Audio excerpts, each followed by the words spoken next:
आहे, आपण ज्या मातीतून येतो ती शिवराय आणि शंभूराजांची माती आहे. कारण ज्या मातीमध्ये कसं जगावं हे शिकवणारे शिवराय घडले. आणि खऱ्या अर्थानं जर जगून झाल्यानंतरही मृत्यूचाही सोहळा धर्मासाठी कसा करावा हे सांगणाऱ्या शंभूराजांचे आपण वारसदार आहोत. कारण खऱ्या अर्थानं जर पाहायला गेलं 750 वर्षाचा जुलमी अंधकार होता, पण या अंधकाराला हटवण्याचं धाडस शिवरायांनी केलं, त्याचे आपण वारसदार आहोत. या मातीमध्ये खऱ्या अर्थानं मृत्यूला घाबरणारा प्रत्येक जीव आहे, पण मृत्यूचाही सोहळा करता यावं हे सांगण्याचं सामर्थ्य आणि ते सहन करण्याचं सामर्थ्य ज्या स्वाभिमानाच्या तेजकुंजामध्ये होतं ते नाव म्हणजे धर्मवीर संभाजीराजे. कारण माझ्या राजानं मृत्यूचा सोहळा धर्मासाठी केला. त्या भगव्याच्या अस्मितेसाठी माझा राजा हसत हसत खऱ्या अर्थानं 40 दिवस यातना सहन करत राहिला. वाकला नाही, झुकला नाही त्या भगव्याच्या अस्मितेसाठी. मालोजी कोसत हर संभोग शेरवंद झाला. पाहता वातावरण देवाच्या सामने संभाजीराजांना अन्याय आलं आणि त्याच वेळी आज ते कदम आलमगीर औरंगजेब आपल्या सिंहासनावरून उठला. हे चित्र पाहिलं आणि बसून गरजला आलमगीर औरंगजेब के सामने आणि उचलला कभी कलश. राजा झुकेंगे नहीं, झुकाएंगे खाबो. आणि बसून पुढा एकदम याद आणि त्याच वेळी मागून आवाज आला, सबूर असद सबूर, हमें बहुत पूछना है इससे. आणि त्याच वेळी आज ते कदम आलमगीर औरंगजेब आपल्या सिंहासनावर उठला. संभाजीराजांच्या समोर आला. रक्ताळलेला संभाजी निहाळला आणि उत्तरता झाला, 9 बरस का था, 9 बरस का था, तब मिला था मैं आगरा में, तब पूछा था हमने इस संभा से, क्यों रे संभा तुम्हें हमारा डर नहीं लगता? तब कहा था इस संभा ने, अरे हमें किसी का डर नहीं लगता, बल्कि हमारी वजह से सबको डर लगता. सच कहा था काफिर ने, सच कहा था. आज तक हमें धंधा करा था, लेकिन अब नहीं काय हो हमारे. आणि त्याच वेळी साकलनं कांजऱ्या जखडलेल्या माझ्या राजाकडे औरंगजेबाची नजर गेली. त्या डोळ्यातली स्वाभिमानाची आग पाहिली आणि संतापला औरंगजेब, सांभा आंखें नीचे नीचे, काय पे हो हमारे. आज रहमत करेंगे तुम पे, 2 सवाल पूछे जाएंगे तुझे, 2 सवाल तय करेंगे. बात का मंजर देखेगा तो क्या हो गया हासिरिया. आणि औरंगजेबाने पहिला सवाल केला. औरंगजेबाचा सवाल होता, संभाल लाखों में भासती हमारे चलना मरते मर्राटे नाले पाए दखन. क्यों तू आया बरहनपुरा, तू आया औरंगाबाद, तू आया सूरत, लूट लगा खजाना बता खजाना. अरे हिंदुस्तानचा खजाना, इथला मातीचा कण ना कण मानतो आम्ही सोनं. तू कळलास हिंदुस्तान, तू कळलीस तू, पण आम्ही होणार नाही भिकारी, मागणार नाही तुझ्यासारख्याला बोलावून हिंदुस्तान भीक देतो. आजपर्यंत अब्दाली पासूनचा इतिहास आहे आमचा. आणि संतापला औरंगजेब, संभाल वाली बात करते हो हमारे सामने, याद रख कैद हो हमारे, खुदा के मेहरबानी हो गई. आणि त्याच वेळी त्या खुदाचे आभार मानायला आले औरंगजेब गुडघ्यावर आला. हे चित्र पाहिलं आणि राजांची नजर कवी कलशाकडे गेली. कवीजी, अनेक प्रसंग येताना आम्ही पाहिलं, तुमच्या खऱ्या अर्थानं त्या स्वराला काव्याची जोड असते. पण आज प्रसंग एवढा बाका आणि तुमचं काव्य शांत म्हणावं, काय म्हणावं तुम्हाला. आणि कवी कलश पाहत राहिला. अरे मृत्यूच्या गोटात औरंगजेबाच्या दरबारात मृत्यू समोर नाचतोय आणि हा राजा म्हणतोय सुचते का एखादी कविता. इथं ही काय कविता ऐकायची वेळ आहे.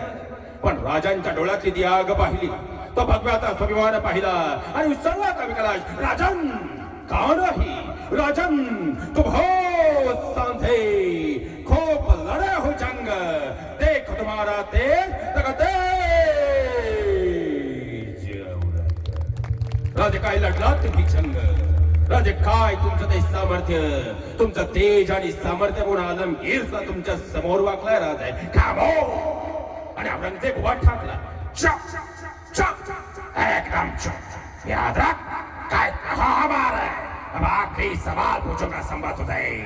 यही सवाल तय करेगा राजमात का मंजर देखेगा तो या होगी यहाँ सीरिया. आणि औरंगजेबाने दुसरा सवाल फेकला. औरंगजेबाचा सवाल होता संभाल. अरे धन्य के गद्दे में बड़े बड़े अंगूर खाता रहा, ना मिला दक्खन. लाखों के फांस दिया हमारे पास, फिर भी ना ले पाए दक्खन. चल मरते मर्राठे, ना ले पाए दक्खन. क्यों? हमारे हशम शामिल होंगे तुम्हें बता. मेरे कौन कौन से हशम शामिल थे तुम्हें? अरे उसे अरे दत्तासाठी रक्त उलटली जात नाही आमची. आई भवानीचे पुते आम्ही झुंजू इथं मरू इथं. याद रख वाघाचे बछडे जगता सुद्धा वाघासारखे आणि मृत्यू समोर आला तर मरतातही वाघासारखे. नकोला गुलाब आला शेवटी दफडला औरंगजेब. आणि दफडलेला औरंगजेबानं फरमान सोडलं. ले जाओ इसे हमारे नजरों के सामने से. निकाल लो इसकी आंखें. आंखें चला दिया मैं बाओ. काट डाल उसकी जबान. जबान बोलती बहुत है. काट डाल इसके हाथ. जहां डाला रास्ते हमारे सामने है. काट डाल इसके पैर. जगह घुटने टाके रास्ते हमारे सामने है. आणि पाहता पाहता वडबुद्रुक तुळापूरचा वस्तंभ सजला गेला. ज्या राजानं उण्या पुण्या 32 वर्षाच्या आयुष्यात कधी पराभव पाहिला नाही.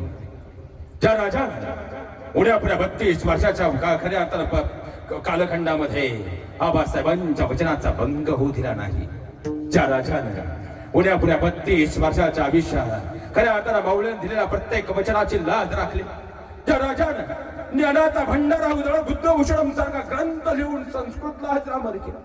ज्या राजानं अरे खऱ्या अर्थानं निवडक हजारो मावळ्यांशी लाखाच्या औरंगजेबाच्या फौजेला फाडलं.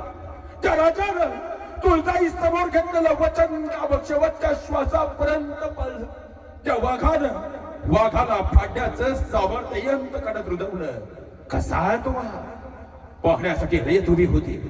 आणि ज्या राजानं आजपर्यंत पराभव कधी पाहिला नाही तो राजा मात्र आता विदूषकी वेशामध्ये कांदण्या साकळण्यात जखडून त्या वाघाची पावलं मात्र आता वडबुद्रुक तुळापूरच्या वस्तंभाकडे पडत होती.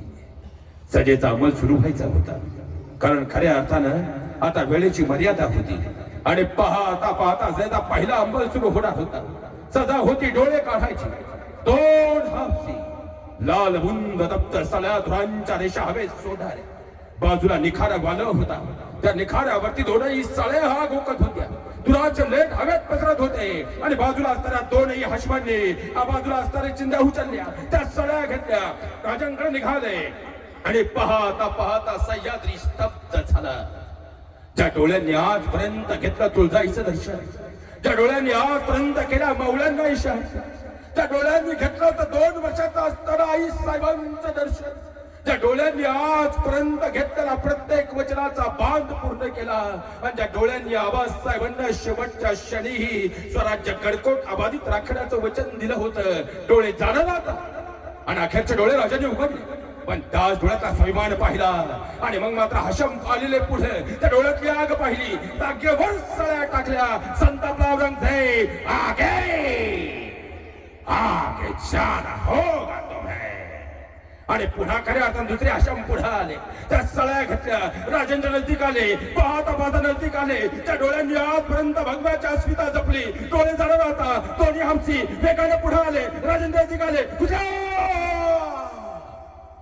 आमच्या बोटाला लागलं हात धरणारे आम्ही, अरे आमच्या पायाला लागलं तर पाय धरणारे आम्ही. माझ्या राजाच्या डोळ्यात आग ओकणाऱ्या तप्त सळ्या गेल्या.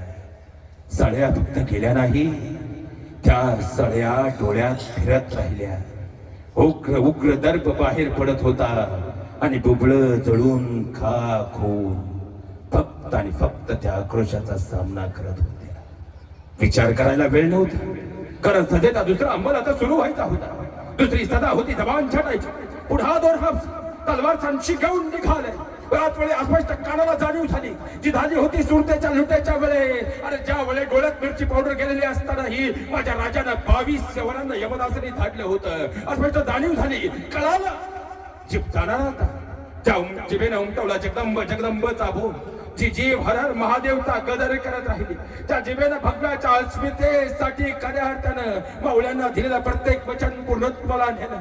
त्या जिभेनं आबासाहेबांना दिलेल्या वचनाची लाज राखली आणि त्या जिभेनं आजपर्यंत स्वाभिमानाचे बोल काढले. जीभ जाणार होता आणि त्याच वेळी राजांनी अखेरचा जगदंबाचा बोल मुखात घेतला आणि जबडा बंद झाला. आता हसवाने हर प्रकारे प्रयत्न सुरू झाले. बाजूला असताना लोखंडी घन घेतला. राजांच्या डोईवर वार झाल्या.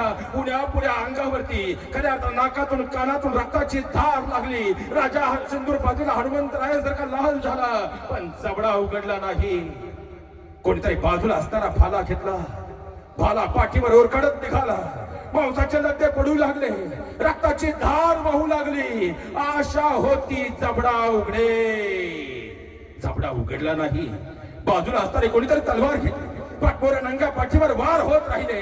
मांसाचे लग्ने पडत राहिले. आशा होती जबडा उघडेल. जबडा उघडला नाही. पुन्हा कोणीतरी बाजूचा घन घेतला. राजांच्या डोईवर वार होत राहिला. आशा होती जबडा उघडेल. उघडला नाही. अरे डोईवर लोखंडी खणाचा घाव झाला. आशा होती जबडा उघडे. पाठीवर पाठमोरा खऱ्या अर्थानं तलवार उरखडत निघाली. मांसाचे गोळे पडत होते. आशा होती जबडा उघडे. जबडा उघडला नाही. भाला अंगावर उरखडत निघाला. मांसाचे गोळे पडू लागले. आशा होती जबडा उघडे. जबडा उघडला नाही. डोईवर लोखंडी घनाचे घाव होत राहिले. आशा होती जबडा उघडेल. जबडा उघडलाच नाही.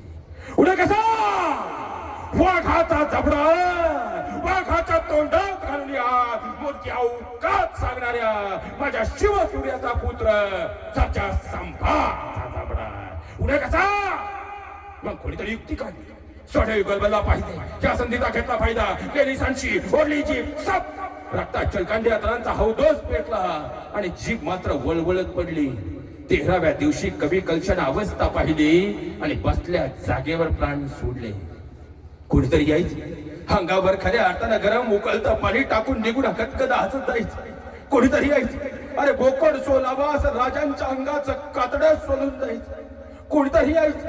खऱ्या अर्थात त्याच अंगावर मिठाचं पाणी मारून कदकदा हसत निघून जायचं. कोणीतरी यायचं. हातापायाच्या मांसाचे लग्ने काढायचं. खिदळत उतरत व्हायचं. आज हमारे पर सजवडे जागे देंगे तुम्हें बादशाह. कोतकन हसून म्हणायचं आणि निघून जायचं. कोणीतरी यायचं. अंगावर थुकून जायचं. कोणीतरी यायचं. गुडघ्याच्या वाट्या फोडायचं. 1 2 3 4 दिवस नाही. तब्बल माझा राजा या भगव्याच्या अस्मितेसाठी 40 दिवस मरण यातना सहन करत राहिला. पण वाकला नाही. झुकला नाही. नमला नाही. शेवटी तो औरंगजेब सुद्धा म्हणत राहिला, सचमुच छावा है छावा शेर का. हमने आकर निकाल दी उसकी आंखें झुके नहीं हमारे सामने. हमने हाथ काट दिए उसके मगर नवाज़ते हाथ हमारे सामने. हमने जबान काट दी उसके मगर आखिर तक नहीं मांगे रहमत के बोलते हमारे सामने. हमने पाँव काट दिए उसके मगर आखिर तक नहीं ताका उसका घटना हमारे सामने. छावा है छावा शेर का. क्या कभी कामयाब ऐसे खाली हात लाटना पडायला चाललाय. माझ्या संत धनामध्ये भाग्य मिळून दिला नाही. औरंगजेबाची कबर या मातीत गाडली. पण 33 कोटी देवांनीही माझ्या राजासाठी एक आसन तयार केलं. त्या राजाचे वारसदार आहोत आपण आणि त्या स्मृतीला जोपासावं एवढी अपेक्षा या तृतीय वर्धापन दिनाच्या निमित्तानं आपल्या सर्वांसमोर करतो. तुका म्हणे गर्भवासी सुखे खालावी आमासी. मोक्ष मुक्ती धनसंपदा या गोष्टी येतील आणि जातील. परमात्माच्या चेहऱ्यावर राहील रहा. तो जगाचा मालक तुमच्या जवळ आल्याशिवाय राहणार नाही एवढी अपेक्षा ठिकाणी व्यक्त करतो. आदरणीय बाबूराव बाबांचं स्मरण करत या कुटुंबाचे ऋण व्यक्त करतो. बाबा आपल्या सर्वांच्या चेहऱ्यावर नतमस्तक होतो आणि खऱ्या अर्थानं माझ्या वाणीला पूर्ण विराम देतो.